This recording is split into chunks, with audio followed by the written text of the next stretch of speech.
जो इससे पहला वाला वीडियो था, in that we had discussed the thermodynamic aspect of a reaction, और स्पेसिफिकली हमने कुछ चीजें देखी थी कि किस तरीके से रिएक्शन स्पॉन्टेनियस होता है, कौन से रिएक्शन स्पॉन्टेनियस होते हैं, या what are the conditions necessary for a reaction to be spontaneous. ठीक है, तो उसके अंदर हमने पढ़ा था कि if del R G is negative for a reaction, वो रिएक्शन स्पॉन्टेनियस होगा, यानी फ्री एनर्जी चेंज अगर नेगेटिव है तो रिएक्शन स्पॉन्टेनियस होगा। और फिर हमने ये भी देखा था कि del R G was nothing but delta H minus T times delta S, मतलब डेल जी को हमने रिलेट कर दिया था एंथैल्पी चेंज और एंट्रोपी चेंज के साथ। ठीक है, अब आगे बढ़ते हैं। Now before I tell you what is Ellingham diagram, एक छोटा सा कॉन्सेप्ट और स्टडी कर लेते हैं, then we will move to Ellingham diagram, और वो कॉन्सेप्ट है कपलिंग ऑफ रिएक्शंस। कपलिंग का मतलब क्या होता है?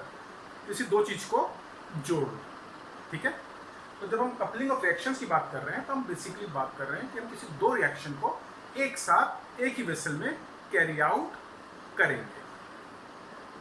और ये क्यों जरूरी है और why is it important to study? तो एक एग्जांपल लेते हैं, then it will be clear to you.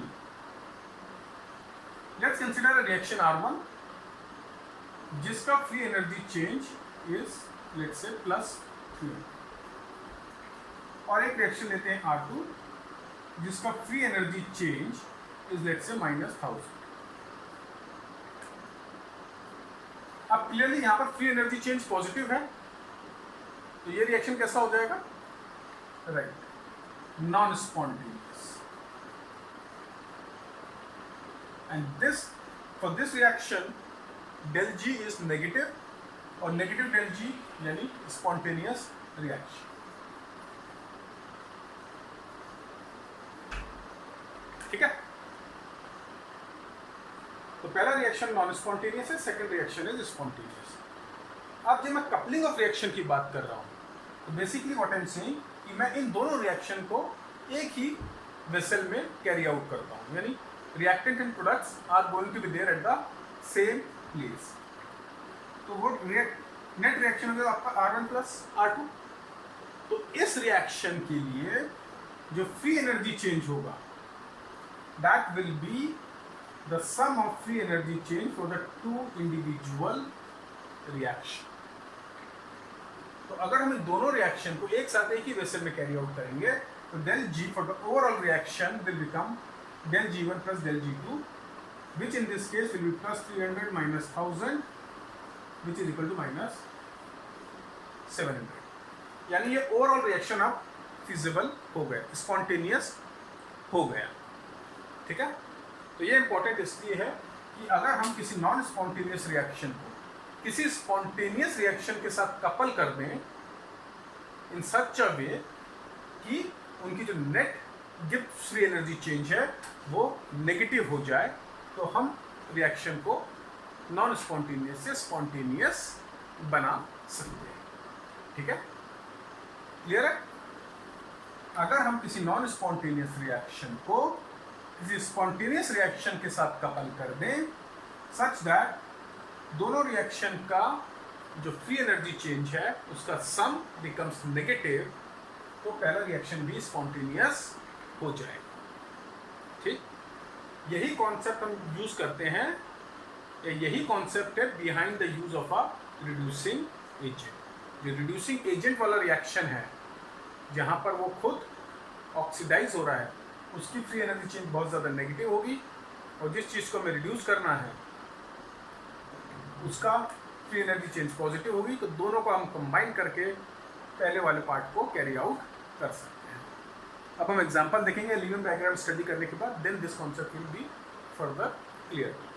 As of now just remember, अगर कोई दो रिएक्शन है, दोनों रिएक्शन को अगर हम एक साथ कैरी आउट करते हैं तो जो net gives free energy change होगा that will be the sum of free energy change for individual reactions।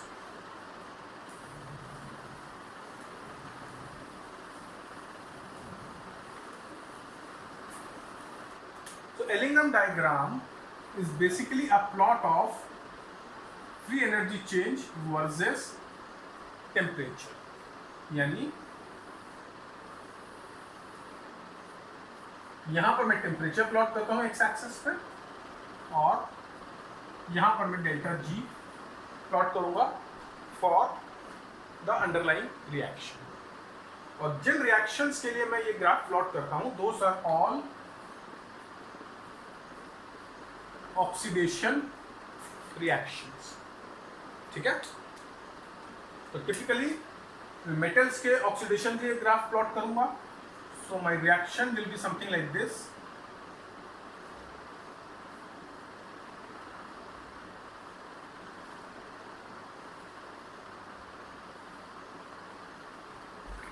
This is the typical underlying reaction जिसके लिए मैं ये ग्राफ प्लॉट करूंगा. जैसे for example let's say I take Zn plus O2 gives me ZnO. ठीक है. So this is या फिर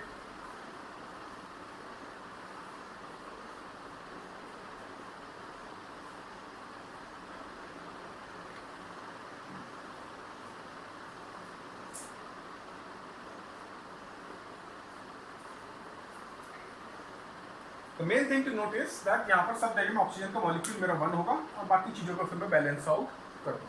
So these are the reaction for which this graph is plotted between free energy change and temperature.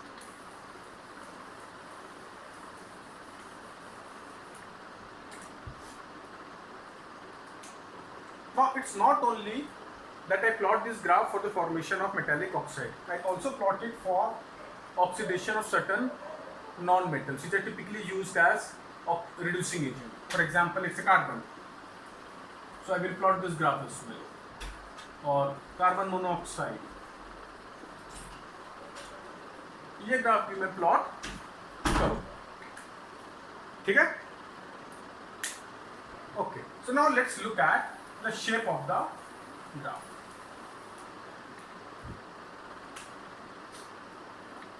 Now typically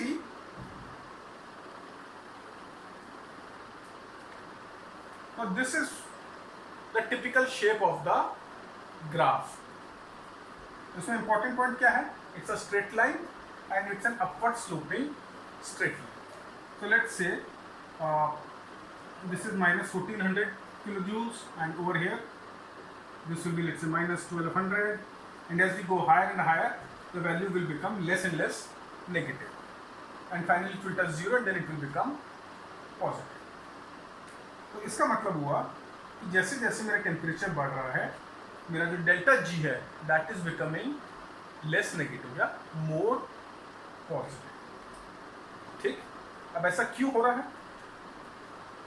तो इसके लिए let's look at this reaction और sorry let's look at this equation. Delta G is equal to ठीक. और let's consider the example of formation of any oxide.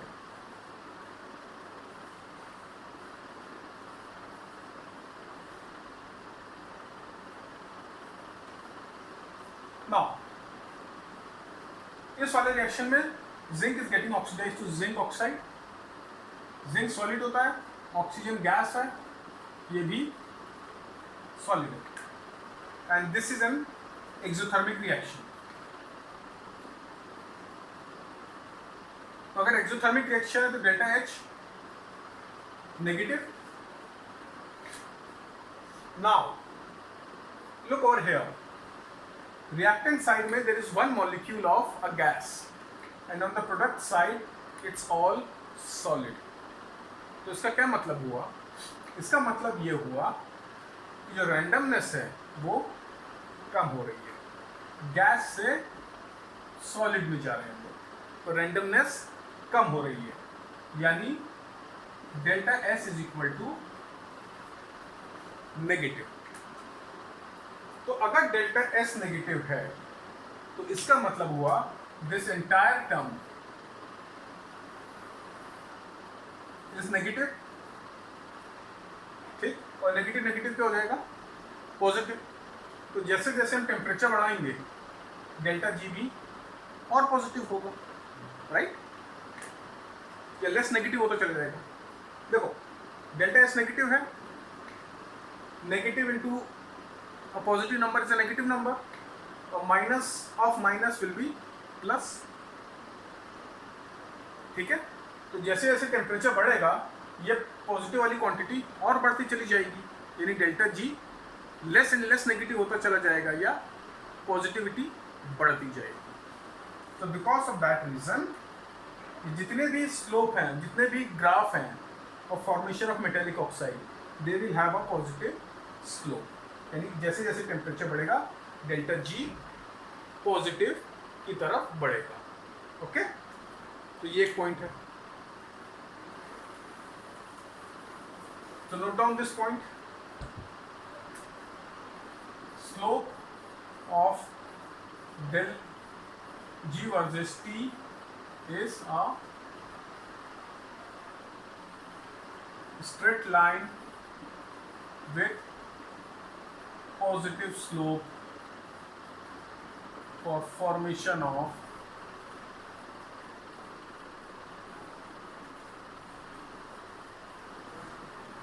metallic oxides, ठीक है? So slope of del Fg versus T is a straight line with positive slope for formation of metallic oxide. मैं यहाँ पर F use कर रहा हूँ, free energy change for formation of metallic oxide, ठीक है? तो ये हमारा पॉजिटिव लाइन होगा। सेकेंड पॉइंट, जनरली जब आप इनके ग्राफ को ऑब्जर्व करोगे तो दैट यू विल फाइंड कि देयर इज अ टेम्परेचर, उसके बियॉन्ड अचानक स्लोप बढ़ जाता है, something like this. Let's say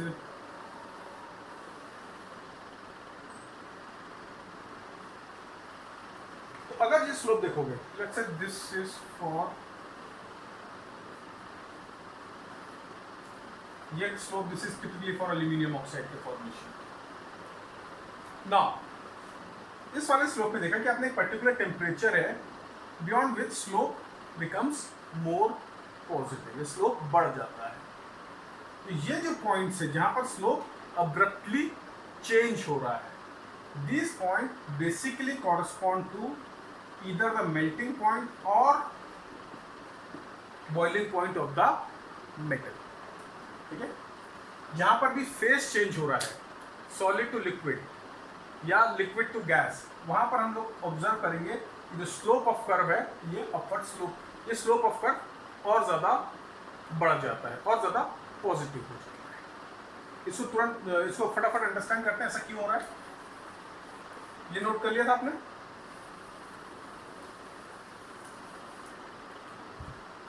देखो अगेन यही वाला रिएक्शन कंसिडर करो,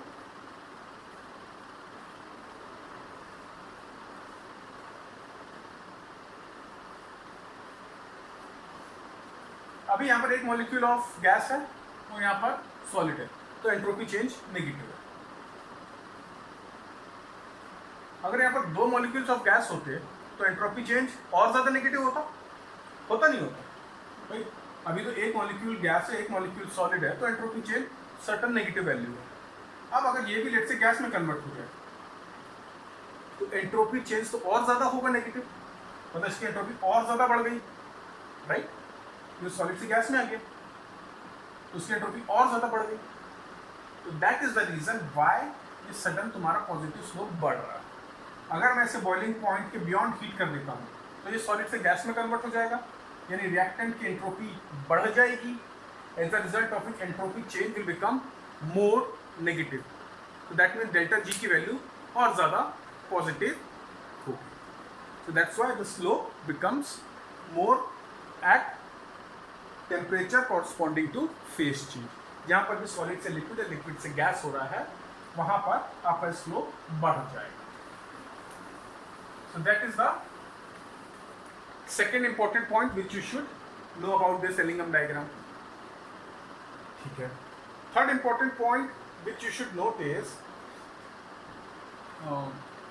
let's say I am plotting another graph for another metal.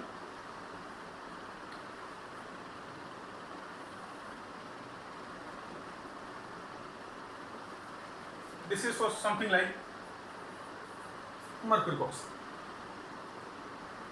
तो अब अगर ये वाला ग्राफ देखते हो एल्यूमिनियम ऑक्साइड वाला, तो उसमें कितना भी मैं टेम्परेचर बढ़ा दूं, डेल्टा जी की वैल्यू इज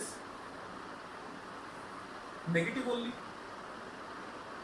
ठीक है, डेल्टा जी की वैल्यू नेगेटिव है। और ये रिएक्शन किसके कॉरस्पॉन्डिंग है? Formation of oxide.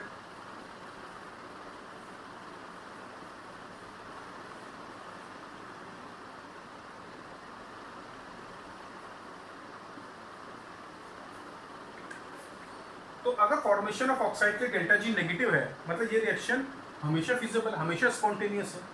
मतलब मैं कितना भी हीट कर लूँ एल्यूमिनियम ऑक्साइड को, कितना भी टेम्परेचर हाई कर लूँ, ये खुद से डिकम्पोज होने ही नहीं वाला। मतलब इसका रिवर्स रिएक्शन,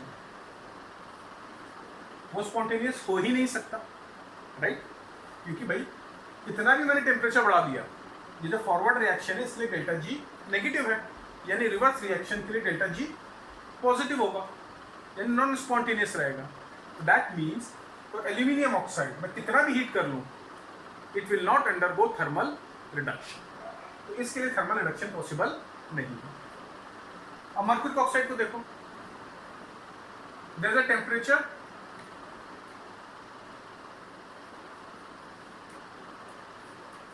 इस टेम्परेचर के बियॉन्ड डेल्टा जी की वैल्यू पॉजिटिव हो गई, यानी delta G for formation of HgO has become positive, which means delta G for decomposition of HgO to Hg has become negative.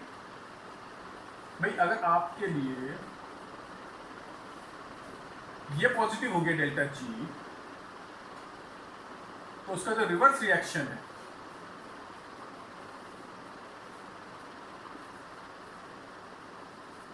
इसके लिए डेल्टा जी negative हो गया, मतलब ये रिएक्शन अब स्पॉन्टेनियस हो गया, राइट? तो इसका क्या मतलब हुआ कि if I heat mercuric oxide to a temperature beyond this temperature, it will automatically reduce to mercury. तो therefore for mercury oxide thermal reduction is possible, for aluminium oxide it is not possible, for zinc oxide it is not possible, maybe at a very high temperature it may become possible, but at normal जो temperature हम economically feasible उस पर ये possible नहीं है। ठीक है, तो that is another important thing. तो कुछ लेस रिएक्टिव मेटल को छोड़ के बाकी सब मेटल्स के लिए इट इज ऑब्जर्व कि delta G remains negative at very high temperature also. तो ज़्यादातर मेटल्स को हम थर्मली रिड्यूस नहीं कर पाएंगे। That is the most important conclusion out of this. जब हमने ये ग्राफ प्लॉट किए for different metals, we found out कि ज़्यादातर मेटल्स के लिए delta G for formation of metal oxide negative रहता है। इसका मतलब है कि हम उसको कितना भी हीट कर लें उस मेटेलिक ऑक्साइड को, वो रिड्यूस मेटल के फॉर्म में नहीं होगा। केवल कुछ very less reactive metals like mercury, to some extent copper at a very high temperature can be reduced by heating alone. ठीक है,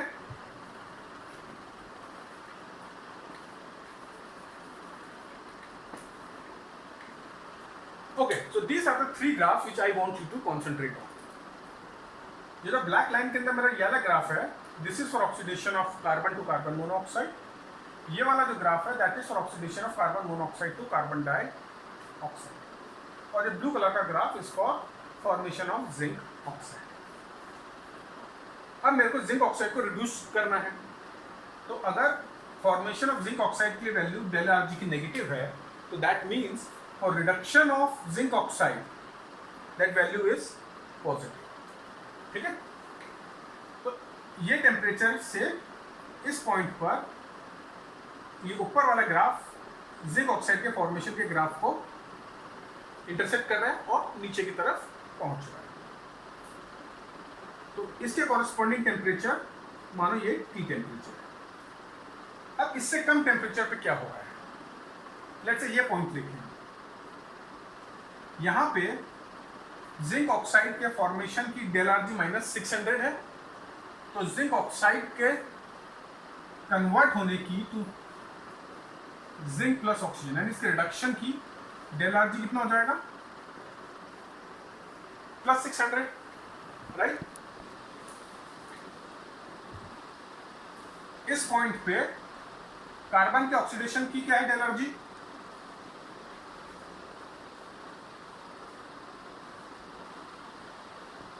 माइनस रफली लेट से 250, इसको हम 250 मान लेते हैं,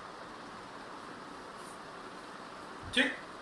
अब मैं इन दो रिएक्शन को कैरी आउट करता हूं तो भी टोटल डेल जी कितना हो जाएगा 600 माइनस 250, फिर भी रिएक्शन फिजिबल नहीं है, राइट। अगर मैं दोनों रिएक्शन को कपल कर देता हूं तो भी मेरा डेल जी कितना हो गया 600 minus 250, that is still positive 350, और रिएक्शन फिजिबल होने के लिए मेरे को डेल जी नेगेटिव चाहिए, तो इस पॉइंट पर रिएक्शन फिजिबल नहीं है। इनफैक्ट यहां तक जब तक ये कर्व इस कर्व के ऊपर है, नेट डेल जी आएगी दो रिएक्शन को कपल करने पे, वो पॉजिटिव आने वाली है। बट बियॉन्ड दिस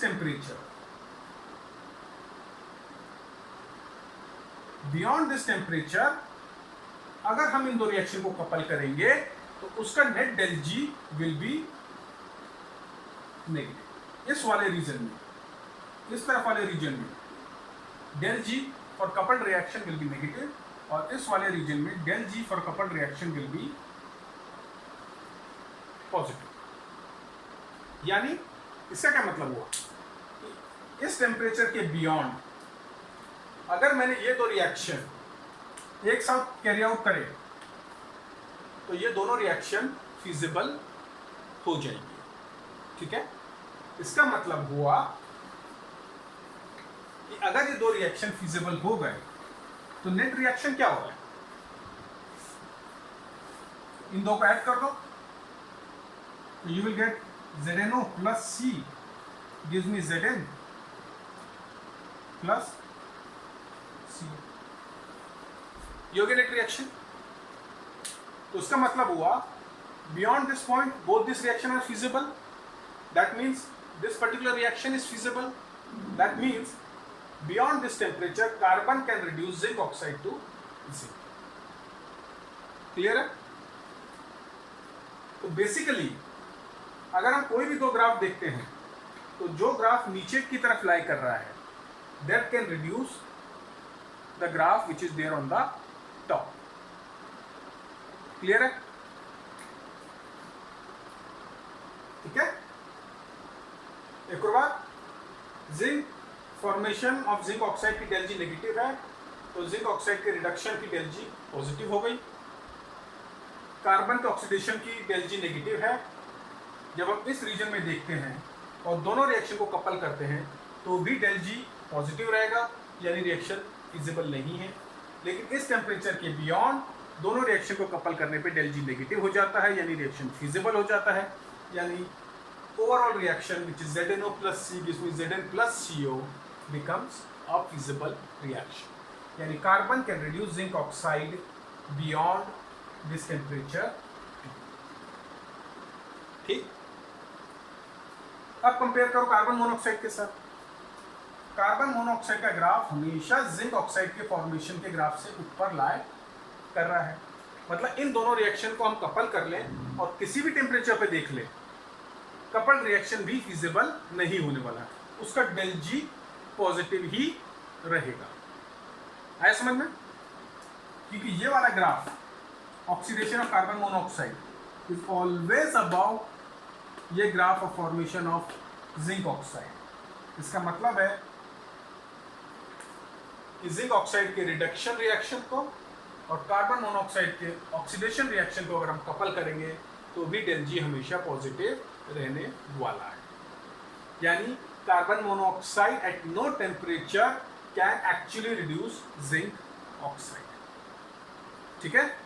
देख लो यहां पे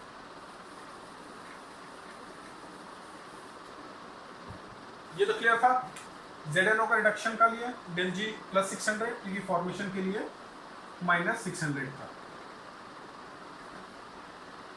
कार्बन मोनोऑक्साइड की देखो ये कुछ है, लेट्स से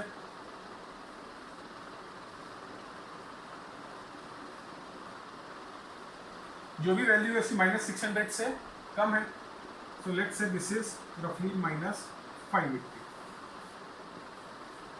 अब इन दो को ऐड करो, पॉजिटिव आ रहा है।